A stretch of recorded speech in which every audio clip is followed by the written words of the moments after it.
সামনে পেছনে security guard. আমার পাহারাদারের অভাব নাই, টাকার অভাব নাই, গোলামের অভাব নাই। আমি নিজের হাত দিয়া খানা খাই না কেন আমার হাতটা ময়লা হয়ে যাবে? আমারে খানা চাবিজ দিয়া আর একজনের মুখে তুইলা দেয়। কি কত বাহাদুরি! কিন্তু চক্ষু যখন বন্ধ হয়ে যাবে, হঠাৎ দেখবা গায়ের গেঞ্জিটা পর্যন্ত নিজের আপন জনেরা বেলেট দিয়া কাইটা রেখে দিবে। জামাটা খুলে দাও, গেঞ্জি খুলে রাখ, তাড়াতাড়ি বাজারে গিয়া নরমাল অল্প দামের কাফন কিনে নিয়ে আয়। কবর খনন কর, বাঁশ বাগানে বাঁশ খনন, বাঁশ কাট, কলা পাতা রেডি কর, গরম পানি রেডি কর, লাশটা ঘর থেকে তাড়াতাড়ি নামা। কয় বাইরে বৃষ্টি, কয় বৃষ্টি হোক, পলিথিন কাগজ দিয়ে পেঁচাইয়া বাইরে রাখ। এখন আর মরা লাশ ঘরে রাখা যাবে না। কে কয় বাইরের মানুষ? নিজের আপন জনে রাখা। নামাও ঘর থেকে, লাশ নামাও। কয় বৃষ্টি বাইরে, কয় বৃষ্টি টিষ্টি বুঝি না, ওগলা পাতা আর পলিথিন দিয়ে পেঁচাইয়া রাখো। ইমাম সাহেবের খবর দাও জানাজার জন্য।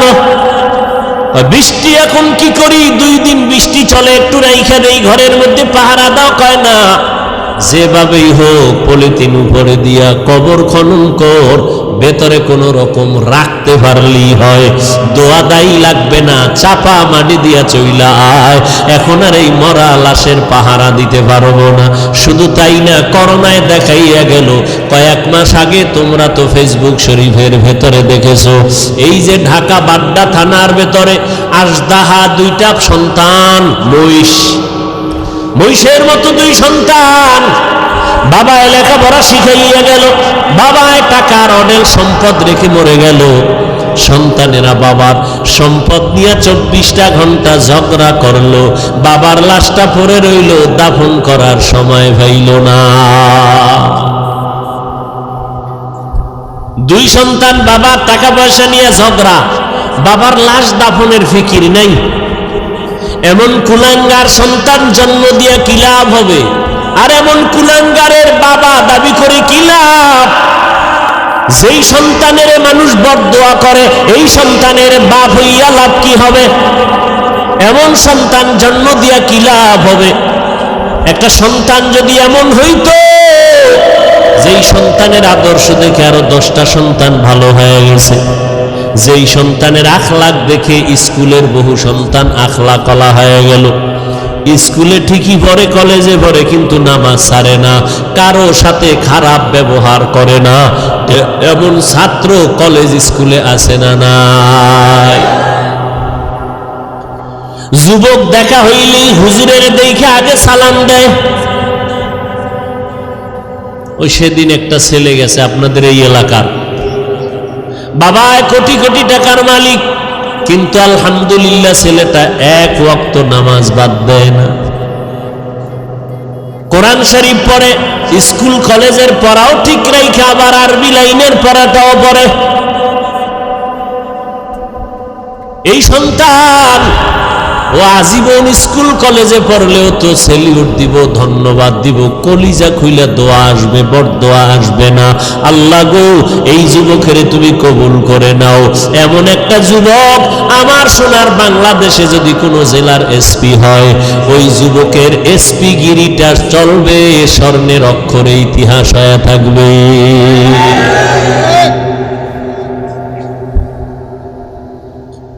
আল্লাহ পাক বলেন, আমি মুমিনদের চাই বিনা হিসাবে জান্নাত দিতে, কারণ একটা সেকেন্ড হাসরের মাঠে দাঁড়ানোর ক্ষমতা কারো হবে না। আর যারা গুণমুক্ত হইয়া তওবা নামের দরজা দিয়ে ঢুইকা কবরে যাবি রে বান্দা, কিয়ামতের ময়দানে আল্লাহ ডাকবে না, আয় সূর্যের গরম মাথায় লাগাইস না, সইতে পারবি না। আমি আল্লাহর ডাইন পার্শ্বে নূরের তৈরি আরশে আজিম, ওই আরশে আজিমের ছায়ায় গিয়া তোরা আশ্রয় নে। একটু পরে মোহাম্মদ যাবে জান্নাতের তালা খুলতে।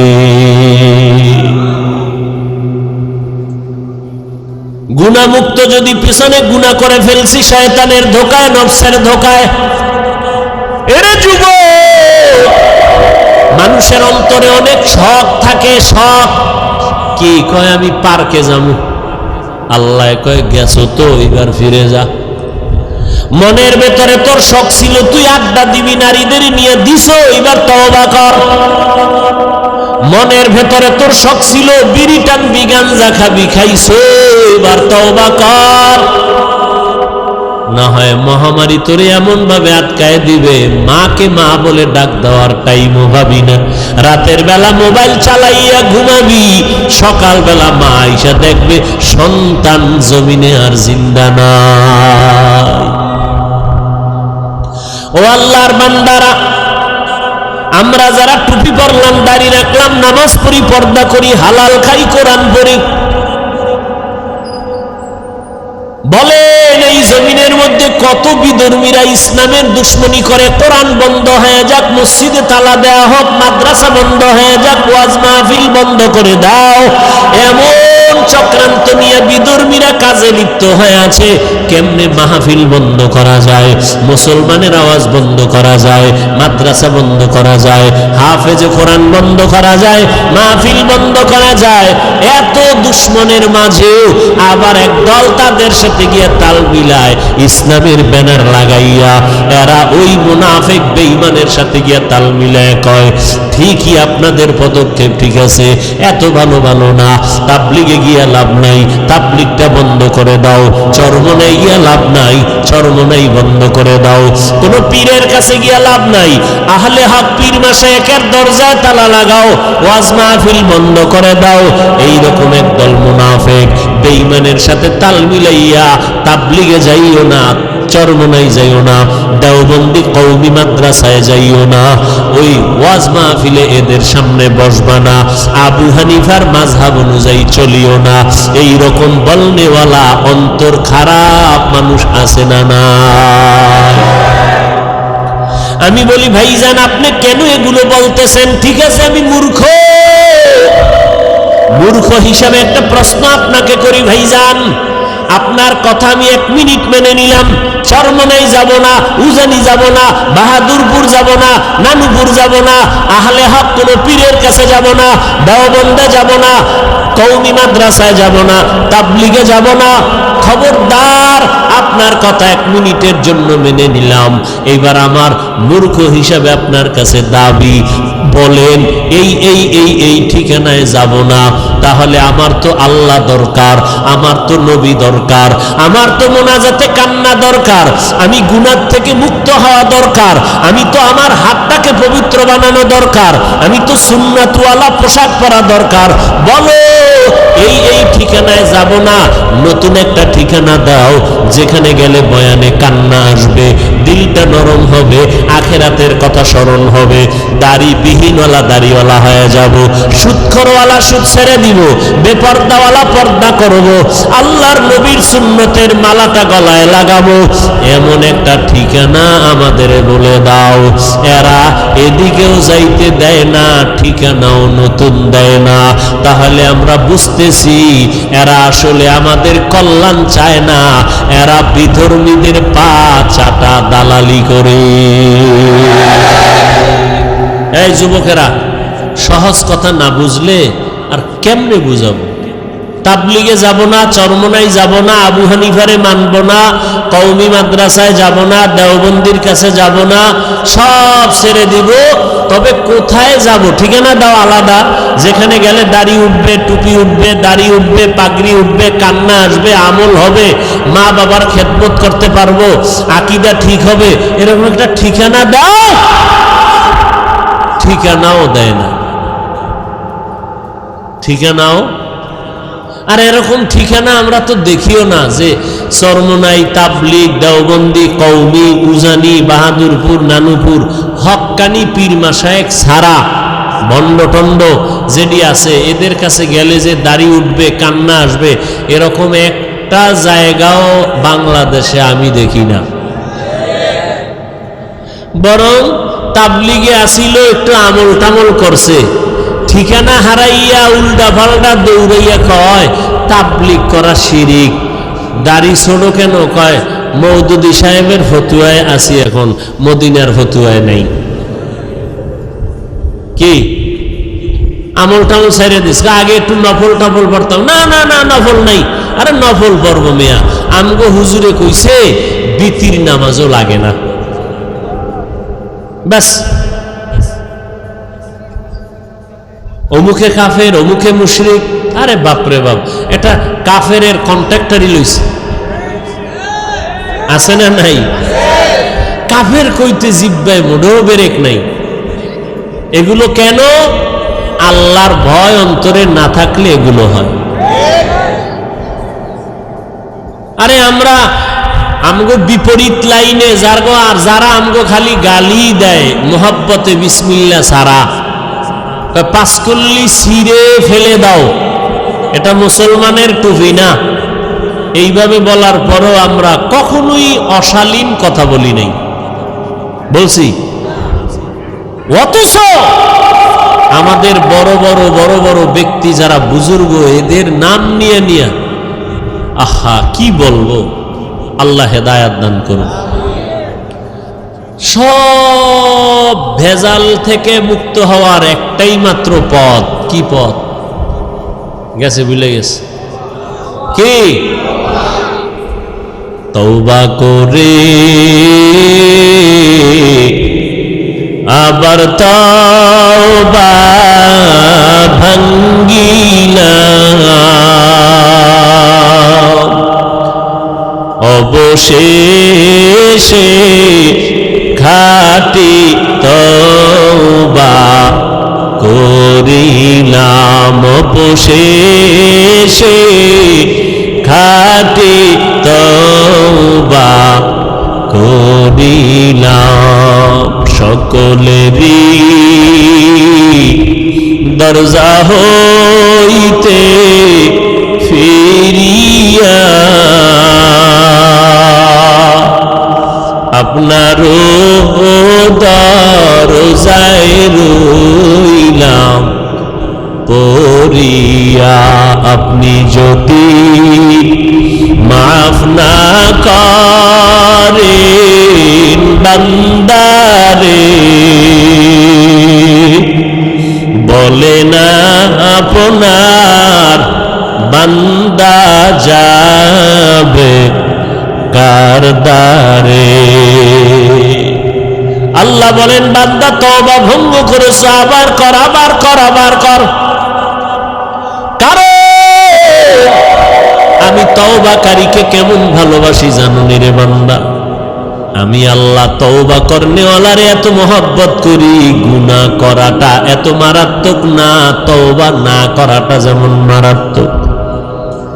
আমি আল্লাহ পাক তওবার দরজা খুলে ডাকতে থাকি, ও বান্দা কি পরিমাণ গুনাহ করছো, আয় ক্ষমা চা, পাহাড় পরিমাণ এখনই মাফ করে দিব। কারণ এটা আমার স্পেশাল পাওয়ার। আমি আল্লাহ তোরে এতটাই মহব্বত করি, তওবা করবি। আমি আল্লাহর মহব্বত নিয়া জাহান্নামের ভয়, 2 ফোঁটা চোখের পানি ছেড়ে যদি তওবা করো, চোখের পানিটা গালের নিচে যাওয়ার আগে সব গুনাহগুলো মাফ করে দিব। ও আল্লাহর বান্দা, যুবক ভাইরা, বৃদ্ধ বাবাজিরা, পর্দার আড়ালের মা বোনেরা, আজ আমরা টুপি মাথায় দিলাম, আল্লাহকে দেখি নাই, নবীরে দেখি নাই, কোরআন পড়ে দেখলাম, হাদিস পড়ে দেখলাম, আজও পর্যন্ত কোরআনের একটা ভুল কেউ বের করতে পারে নাই, পারলনি। বরং বহু বেঈমান কোরআনের ভুল বের করতে গিয়া নিজেরা কালেমা পড়ে মুসলমান হয়ে গেল। ও যুবক আল্লাহর গোলাম, আজকে চোখের সামনে তাকাইয়া যদি দেখো, আমরা নবীর তরিকা মতো চলতে গিয়া না খাইয়া কেউ মরে যাই নাই। এত মহামারী করোনা গেল, কতজনার চাকরি নাই, কতজনার ব্যবসা নাই, কিন্তু কোনো কোরআনওয়ালা না খাইয়া মরে না।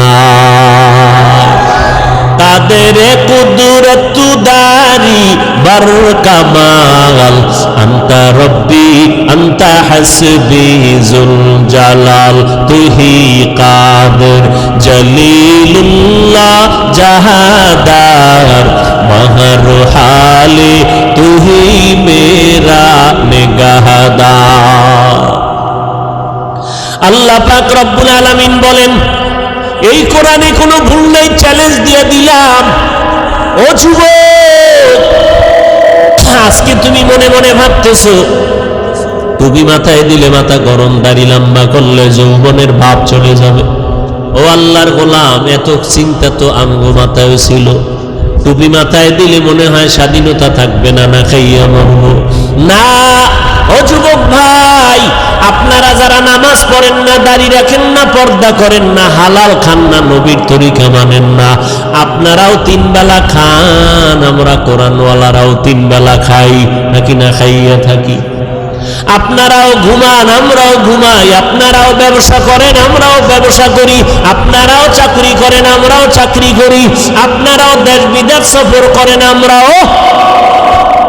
আমরা টুপি আর দাড়ির কারণে ঠগলাম কই?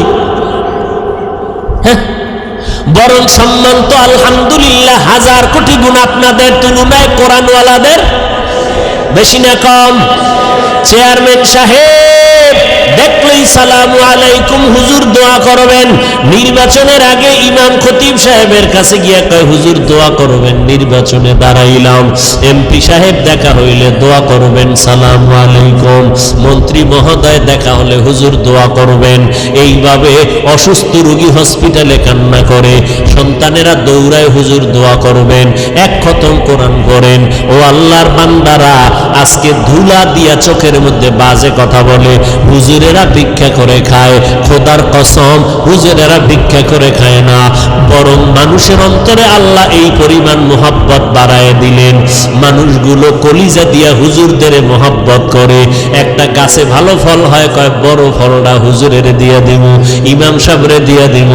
ভালো খানার আয়োজন করে, বলে ইমাম সাহেবরে দাওয়াত দাও, হুজুরের টাকা দাও, হাদিয়া দাও। এই হুজুরের প্রতি মায়া মোহাব্বত অন্তরে বাড়াইলেন কে? হুজুরেরা কাউকে বলে না আমারে 5 টাকা দাও, 10 টাকা দাও, না খাইয়া মরে গেলাম, না, বরং আল্লাহর কাছে দোয়া করে। আর আল্লাহর বান্দারা টাকা নিয়ে মাদ্রাসায় গিয়ে কয় হুজুর 10টা এতিম ছেলের 1 বেলা খানা খাওয়াইতে চাই, কি লাগবে? এই লাগবে বলে দিয়া দিলাম। আমার আম্মা যেন অসুস্থ, একটু দোয়া করবেন। সম্মান তো দুনিয়ার লাইনেও কম নাই। এত দুশ্মনের মাঝে কোরআনওয়ালা টুপিওয়ালারা যদি এত সম্মান পায়, আখিরাতের ময়দানে একক ক্ষমতা থাকবে আমার আল্লাহর। ও বান্দা বলো, সেই দিন কোরআনওয়ালার সম্মান কেমন হবে? এগুলো বুঝানোর কোনো ভাষা নাই। এরে নবীর উম্মত, এ কোরআনওয়ালার দাম কত? জীবনে মাদ্রাসায় পড়ে নাই, তাবলীগের সময় লাগাইছে। এসপি সাহেব এখন তার মর্যাদা বেড়ে গেল, মন্ত্রী মহোদয় নামাজ পড়ে, দাড়ি রাখলো, কি ব্যাপার? কয় কোরআনওয়ালাদের সোহবত লাগাইছি, মন্ত্রী মহোদয়ের দাম বেড়ে গেল, মানুষ সম্মান করে, সবাই শ্রদ্ধা ভক্তি করে, মরিয়া গেল সবাই তার জন্য দোয়া করে।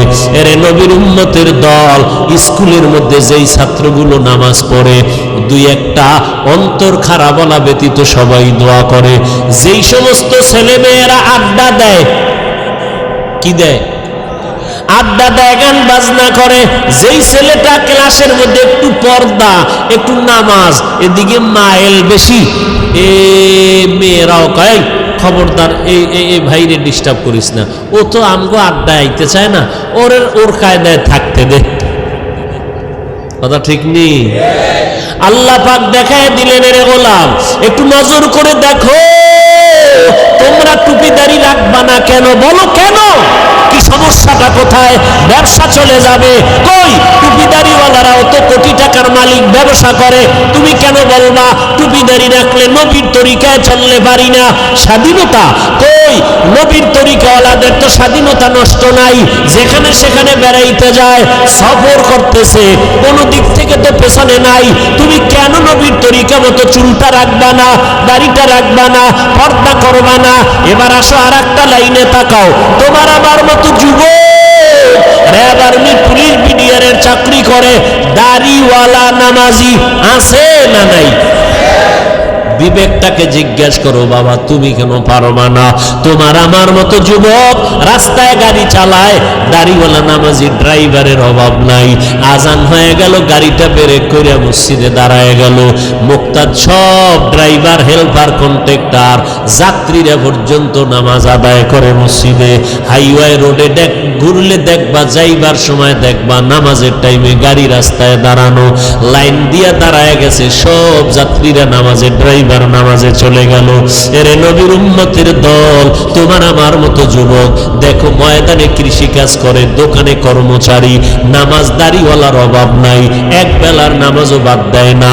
রিক্সা চালায় বান্দা, কোমরে গামছা বান্ধিয়া এত কষ্ট করে, এক বেলার নামাজও বাদ দেয় না। না খাইয়া থাকবে, তারপরও কোনোদিন হারাম খাবে না, সুদ খাবে না, লোন উঠাবে না। ও আল্লাহর বান্দা, তারা যদি পারে তোমরা কেন পারবা না?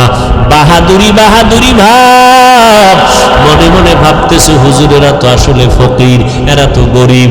আসলে না, আমরা গরিব না, কারো কাছে ভিক্ষা করে আমরা চলি না। তুমি যদি একটু জ্ঞান খাটাইয়া তদন্ত করো, তোমার বাবার যে এত টাকা ভাই কই, তুমি যদি তদন্ত করে দেখবা, হয়তো তোমার বাবায় যাকাতটা ঠিক মতো দেয় না, তোমার বাবায় হালাল হারাম মিশ্রিত কইরা ব্যবসা করে, তোমার বাবায় জুলুম কইরা কইরা টাকা পয়সা নেয়, অথবা সরকারের টাকা চুরি কইরা এরপরে নিজের পুঁজি বাড়ায়।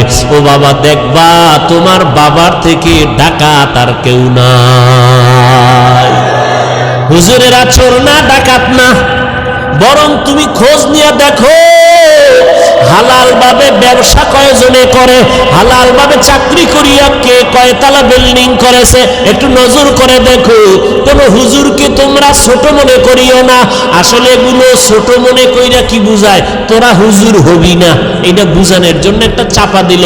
হুজুরদের উপরে দোষ চাপায়া চায় আমার যুবক সমাজ যেন হুজুর না হয়। কি হবে? ডাকাত, সন্ত্রাস হবে, সন্ত্রাস, কলম চোর,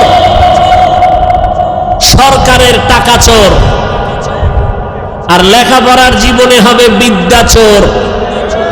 কি চোর হবে?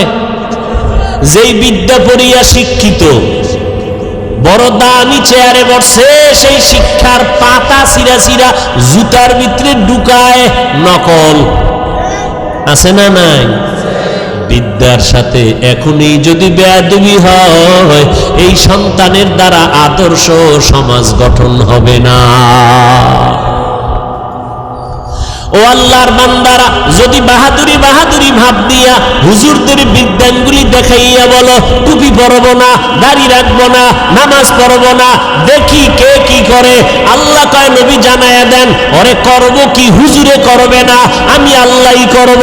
যদি সীমা বেশি লঙ্ঘন করে, আমি দুনিয়াতেই ধরবো, ওর কিডনি নষ্ট করে ফেলবো, ওর হাত পাও নষ্ট করে ফেলবো, আমি আল্লাহরে অসুস্থ বানাইয়া বিছানায় ফালায় রাখবো, এমন রোগ দিব যেই রোগের চিকিৎসা কোনো কেউ ডাক্তার করতে পারবে না, আমি আল্লাহ। এরপরে স্থায়ী ধরাটা দেব মরার পর। কেমন? ওই কবরে যেদিন সাদা কাপড়ের প্যাকেট হইয়া যাবি রে বান্দা, কে পীর সাহেব, কে মুরিদ, কে বাবা, কে সন্তান, কে ডাক্তার, কে রোগী, ভেদাভেদ নাই। ওই কবরে যদি বান্দা যাওয়ার পর ডানে বামে উপরে নিচে সামনে পেছনে মাটি আর মাটি, অন্ধকার, পাড়াইয়া পাড়াইয়া মাটি দিল, মাথার মুষ্টি পায়ের মুষ্টি খোলা, দুইজন ফেরেশতা কবরে আসবে তিনটা প্রশ্ন করার জন্য। রবের পরিচয় দাও, ধর্মের পরিচয় দাও, রাহমাতুল লিল আলামিনের পরিচয় দাও। ওরে দুনিয়াতে যারা বিদ্যাঙ্গুলি দেখাইছো আর বাহাদুরি করে বলছো আমরা টুপি পরব না, নামাজ পড়ব না, ওলামায়ে কেরামের কথা মানব না, বরং বিরোধিতা করব, নবীর তরিকায় চলব না, আল্লাহর হুকুম মতে কোরআন পড়ব না, নবীর আদর্শের সুন্নতের জবাই করব। এরা এই অবস্থায় যদি কবরে যাও, ওই তিনটা প্রশ্নের জবাব দিতে কেউ পারবে না। নবী বলেন তাৎক্ষণিকভাবে আমার আল্লাহ রাগান্বিত হইয়া ফেরেশতাকে বলবে, ও কবরের ফেরেশতা, এই নাফরমানের আর সুযোগ দিও না, এখনই কবরে জাহান্নামের বিছানাটা বিছাইয়া দাও, জাহান্নামের সাথে একটা রাস্তা বানাইয়া দাও। কবরে জাহান্নামের আগুন একটা না দুইটা না 70 থেকে 99টা সাপ কবর এসে ভরে যাবে। আমার আল্লাহ রাগান্বিত হইয়া কুদরতের আওয়াজ দিয়া বলবেন, ও কবরের মাটি, এই গুনাহগার নাফরমানের দুই পার্শ্ব থেকে জোরে জোরে চাপ দাও।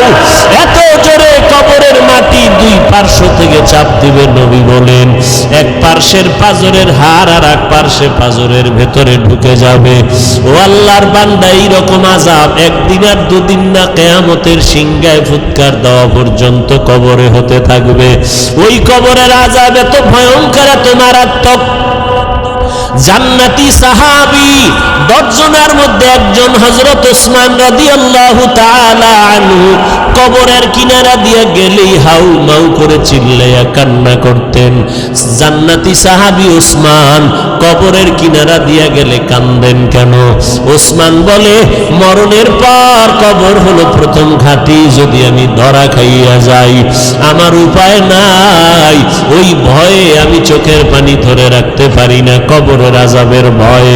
আল্লাহর নবী বলেন, কবরের আযাব এতটা ভয়ঙ্কর, সমস্ত মাখলুকতেরা দেখতে পায়, শুনতে পায়, আর মানুষ আর জিনেরা শুনবে না, দেখবে না। এই জন্য দেখা যায় কত গুনাহগারের কবরের পাশে গরুর গোয়াল ঘর, লাশটা দাফন করে সবাই চলে গেল, সকালবেলা উঠে দেখে গরু একটাও গোয়াল ঘরে নাই। একটা গরু পেঁচাইয়া জায়গায় মরে গেল, আবার কিছু গরু রশি সিরিয়া পালাইয়া গেল। আবার অনেক সময় দেখবেন কবরস্থানের দিকে তাকাইয়া কুকুর ঘেউ ঘেউ করে চিল্লায়, কারণ ওরা কবরের আযাব দেখতে পায়, শুনতে পায়। কবরের আযাব সহ্য করতে পারে না রে বাবা। আল্লাহর কাছে তওবা করো। যার কপালে হেদায়েত আছে আল্লাহ তার এই ময়দান থেকে হেদায়েত দিয়ে দিবেন, চোখে পানি আসবে। আর যার কপাল বড় খারাপ, গুনার কারণে দিলটা এত পরিমাণ পাথরের মতো শক্ত, দিল নরম হয় না, চোখেও পানি আসে না রে বাবা। মা বাবার বেয়াদবি, উলামায়ে কেরামের বদদোয়া লেগেছে কপালে, এখনো সময় আছে রে বাবা, মাওলার কাছে তওবা করে নাও। মরণ তো একবার হবে। হায়াতের মালিক আল্লাহ, ইজ্জতের মালিক আল্লাহ, রিজিকের মালিক আমার আল্লাহ। অতএব আমি ডাক্তারি পড়ি, ইঞ্জিনিয়ারিং পড়ি, চাকরি করি, ব্যবসা করি, আমার আল্লাহকে আমি ভুলবো না, নবীর তরিকার বাহিরে চলবো না, গুনাহ নিয়ে কবরে যাব না, পেছনের গুনাহ থেকে তওবা করে ফেলবো। জীবনে যতদিন বেঁচে থাকবো, মরিয়া গেল আর গুনার কাছেও যাব না। মোবাইল নিয়ে গুনার প্র্যাকটিস করব না। তওবা করার সবার ভাগ্য হবে না। আল্লাহ যার অন্তর দিয়া কবুল করবে তওবার জন্য, তার কপাল খুলে যাবে। তবে তওবার জন্য আল্লাহর কাছে তৌফিক চাইতে হবে। ও আল্লাহর বান্দারা, আল্লাহর মোহাব্বত যাদের অন্তরে আছে, একবার অন্তর দিয়ে আমার আল্লাহকে মনে মনে ডেকে বলো, হে মালিক, আমার মতো গুনাহগার এই ময়দানে আর একজনও নাই। আমাকে মানুষ কত মাওলানা হুজুর বলিয়া সম্বোধন করে সম্মানের চেয়ারে বসাইল। কত মানুষ আইসা দোয়া চায়, পানি পড়া নেয়, হুজুর আমার মা অসুস্থ, একটু পানিতে দম করে দেন, আমার মা যেন সুস্থ হইয়া যায়। ওরে কত মানুষ সম্মান আর ভক্তি শ্রদ্ধা করিয়া দোয়া নিল, অথচ আমি আমার আমল নামার দিকে তাকাইয়া দেখলাম আমার মতো গুনাহগার এই ময়দানে আর কেউ নাই। গুনার কারণে আমার হাত না পাক, আমার চোখ না পাক, আমার জিহ্বা না পাক, আমার অন্তর না পাক। ও আল্লাহর বান্দা, তওবার নিয়ত করো, আল্লাহর কাছে বলো, হে আল্লাহ, এই ময়দান থেকে তওবা ওয়ালা নসিব করিয়া ফিরাইয়া দেন। আর জীবনে নামাজ ছাড়বো না, বেপরদায় চলবো না, মা বাবারে কষ্ট দিব না, ওলামায়ে কেরামের বিরুদ্ধে যাব না, দেশ ও জাতির বিরুদ্ধে কোনো ষড়যন্ত্র করব না। যাদের অন্তরে কোনো নেফাকি নাই, দুর্বলতা নাই, অন্তর পাক্কা নিয়ে তওবা করার মতো, তাদেরকে অনুরোধ করে বলবো, আল্লাহর মোহাব্বতে খাঁটি তওবার নিয়তে দুটো হাত আল্লাহকে দেখাইয়া দেই। আয় আল্লাহ, আমাদের হাতগুলো কবুল করে নেন, তওবা কবুল করে নেন, তওবার উপরে মজবুত হইয়া চলার মতো তৌফিক দান করেন, আমিন। সব মুমিনদেরকে তওবার কথা বললেন, বেদিনদেরকে বললেন না কেন? বিধর্মীদেরকে বললেন না কেন? বলে জান্নাত শুধু মুমিন পাবে, অন্যরা পাবে না। আর মুমিনরা যেহেতু জান্নাত পাবে, আর জান্নাতটা আমি বিনা হিসাবে দিতে চাই, অতএব বিনা হিসাবে দিতে হলে গুনাহমুক্ত করা লাগবে। আর মুমিনরাই জান্নাত পাবে, বিনা হিসাবে পেতে হলে গুনাহমুক্ত লাগবে। আর গুনাহমুক্ত করার পথ কি? পথ কি? তওবা। তওবা নামের সাবান লাগাও, তাহলে আর কোনো গুনাহের গন্ধ থাকবে না। গুনাহের থেকে তওবা করো। আর এই তওবার অবস্থা তৈরি করার জন্য উলামায়ে কেরামদের মজলিস। তওবা কি হঠাৎ করে কেউ করতে পারে? একজনে বিড়ি টানেই টানে, এ অজে আসার আগেও বিড়ি, মোনাজাতের পরেও বিড়ি। কথা ঠিক নেই? তাহলে এই লোকটাকে যদি বলি এক্ষুনি বিড়ি ছেড়ে দাও, পারবে?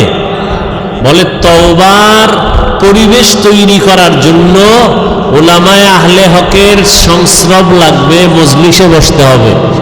বসলে তখন তাদের নেক নজর পড়বে, আল্লাহর রহমত আসবে, গুনাহ থেকে তওবা করার অন্তর তৈরি হয়ে যাবে। সোবতে সালেহ তোরা সালেহ কুনাত, সোবতে তালে তোরা তালে কুনাত। মাইকলা কই?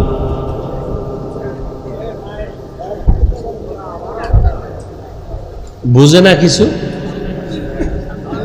বারবার বলতেছি মনিটরের সাউন্ড দাও, রিভার্ব দাও।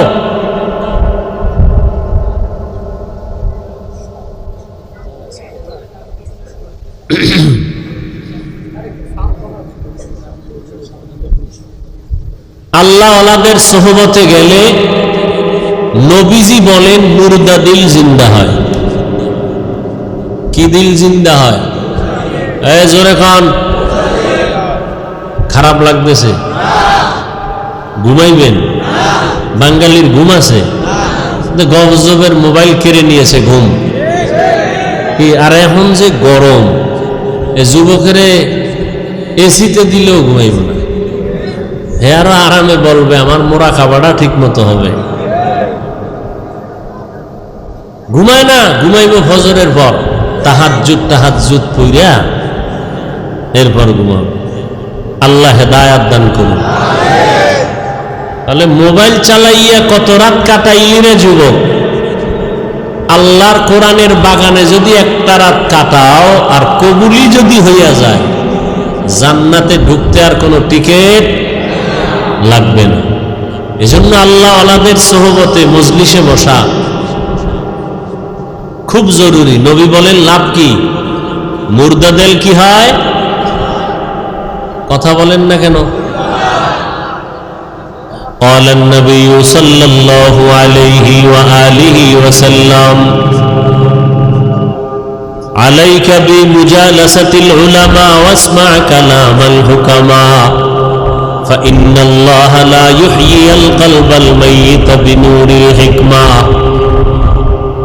كما يحيي الأرض الميتة بوابل المطر।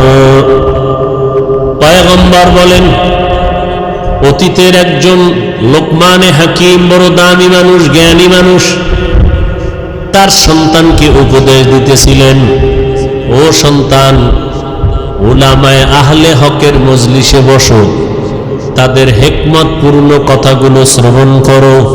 কি লাভ হবে? বলে তাদের হিকমত পূর্ণ কথাগুলো শুনলে আল্লাহ মুর্দা দিলওয়ালাগুলোকে জিন্দা দিলে পরিণত করে দিবেন। লোকমানে হাকিম তার সন্তানকে এই উপদেশ দিতেছেন, আর সেই উপদেশের কথা নবীজি সাহাবাদেরকে শুনাইতেছেন। বলে কেমন জিন্দা হবে? কামা ইউহয়িল আরদাল মাইতাতা বিওয়াবিলিল মাতার। নবীজি বলেন, উম্মত, সূর্যের গরম তাপে জমিনটা যেমন শুকাইয়া ফাটল ধরে যায়, চাষাবাদের ক্ষমতা থাকে না, ফসল উৎপাদনের ক্ষমতা হারিয়ে ফেলে। হঠাৎ ওই শক্ত জমিনের মধ্যে রব্বুল আলামিন যখন আবার রহমতের বৃষ্টি দান করেন, ওই শক্ত জমিন এতটা দুর্বল আর নরম হয়, যেই জমিন ফসল উৎপাদনের ক্ষমতা হারিয়ে ফেলেছিল, আল্লাহর রহমতের বৃষ্টির কারণে ওই জমিন এখন ফসলের জন্য উর্বর হয়ে গেল। ঠিক যারা গুনাহ করে করে করে করে নিজেদের অন্তরটা চৌচির করে ফেললো, এখন আর আমলের চাষাবাদ চলে না, নামাজের কথা ভালো লাগে না, রোজার কথা ভালো লাগে না, টুপির বয়ান শুনতে চায় না, দাড়ির বয়ান শুনতে চায় না, পর্দার বয়ান শুনতে চায় না, হালালের বয়ান শুনতে চায় না, মনটা চায় যেন বয়ান না শুনি। আওয়াজ কমাইয়া দাও, মাইকের আওয়াজ কমাইয়া দাও, ওয়াজের আওয়াজ বন্ধ করে দাও। কেন? বলে আমার ক্ষতি হয়, বাচ্চার ক্ষতি। কিন্তু গানের আওয়াজ বাড়ায় দিলেও কোনো ফতুয়া চলে না।